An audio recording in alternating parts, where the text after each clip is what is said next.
Herzlich willkommen bei einer ganz besonderen Folge von Musculus, unserer Videoenzyklopädie für neuromuskuläre Erkrankungen. Die trägt heute den Titel Erfahrungsberichte. Und wir treffen heute Martina Reutzer aus Graz per Videostreaming.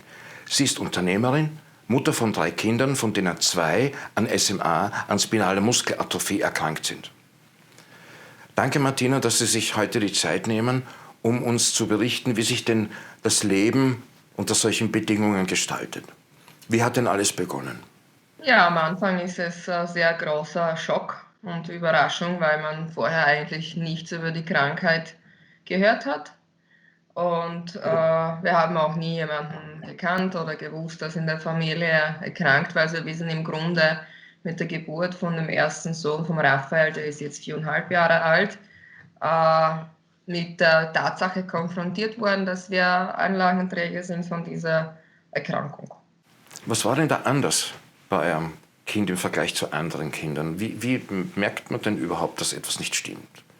Es ist uns ungefähr so vom 6. Monat dann aufgefallen, dass der Raphael sich doch nicht dreht, er ist ein bisschen fauler. Trotzdem, dass uns jeder gesagt hat, okay, er ist Frühchen, jeder braucht seine Zeit und jedem das seine Tempo.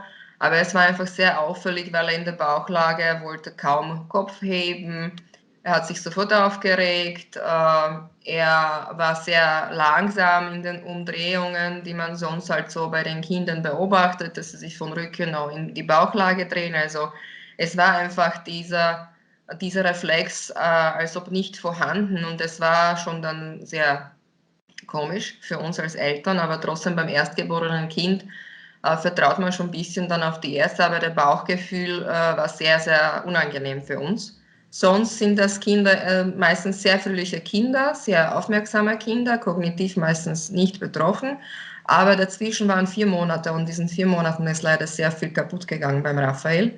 Das bedeutet, dass Früherkennung und die heutigen Therapieformen helfen. Die Früherkennung ist unserer Meinung nach das Um und Auf, also neugeborenes Screening, also Integration von SMA ins neugeborene Screening wäre der Schlüssel.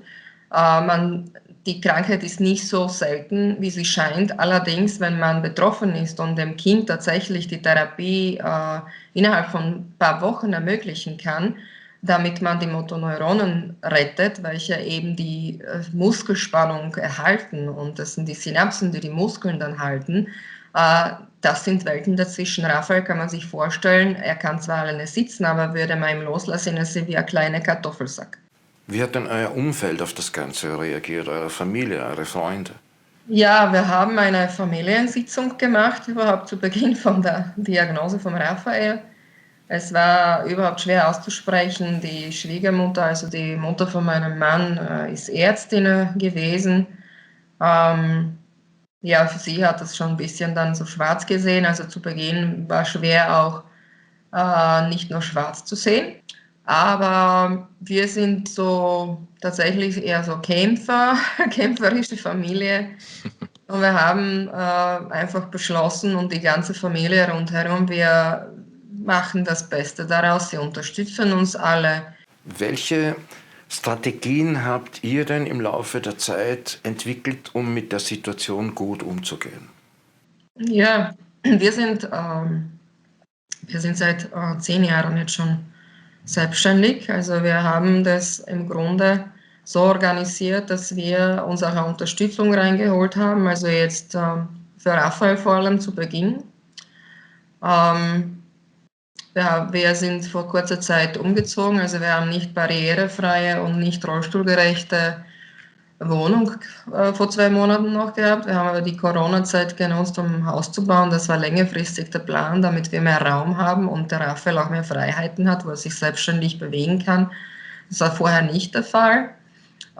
Ich muss aber auch bemerken, dass ich ohne Hilfe, die wir bekommen, von der Familienentlastung her, vom Sozialamt, den Alltag schon dann oft schwer schaffen würde mit 3 Kindern mittlerweile. Also die Hilfe, die ich für Raphael bekomme, das nennt sich Familienentlastung. Es ist eine Person, die zur Verfügung gestellt wird, ein paar Stunden pro Woche, die mir mit ihm hilft, also mich entlastet, damit ich dann trotzdem auch meinen Pflichten nachkommen kann in der Selbstständigkeit.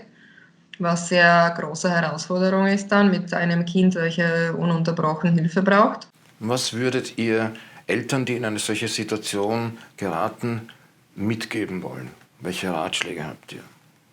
Ich würde aufgrund von den Therapiemöglichkeiten, die wir heutzutage haben, raten, sich natürlich sehr gut einzulesen, was das bedeutet, was die Krankheit ist. Sich eventuell einen Partner suchen in einer betroffenen Familie zum Austausch. Es müssen gar nicht viele sein, es reicht eine. Ich habe eine Mama aus Kärnten zu Beginn gehabt, die mir sehr viel gegeben hat, die mir Kraft und Mut gemacht hat, bestätigt sich die Diagnose oder nicht. Nicht aufgeben, weil man kann mit SMA leben, was man halt bei der Mirabelle sehr gut sieht und bei allen anderen Kindern. Man muss auch nicht so oft ins Krankenhaus, wenn man die andere Therapie wählt, die man nur einmal gibt. Unsere Therapie bleibt lebenslänglich oder auch nicht, wissen wir nicht, falls wir auf was anderes umsteigen. Aber man kann mit SMA leben, also man kann daraus das Beste machen, auch wenn vielleicht das Leben ein bisschen eingeschränkter ist, man vorsichtiger sein muss. Man kann es aber trotzdem genießen. Liebe Martina, vielen lieben Dank für Ihre Offenheit. Liebe Grüße nach Graz, auch an Ihre Kinder. Das war's auch schon wieder für heute.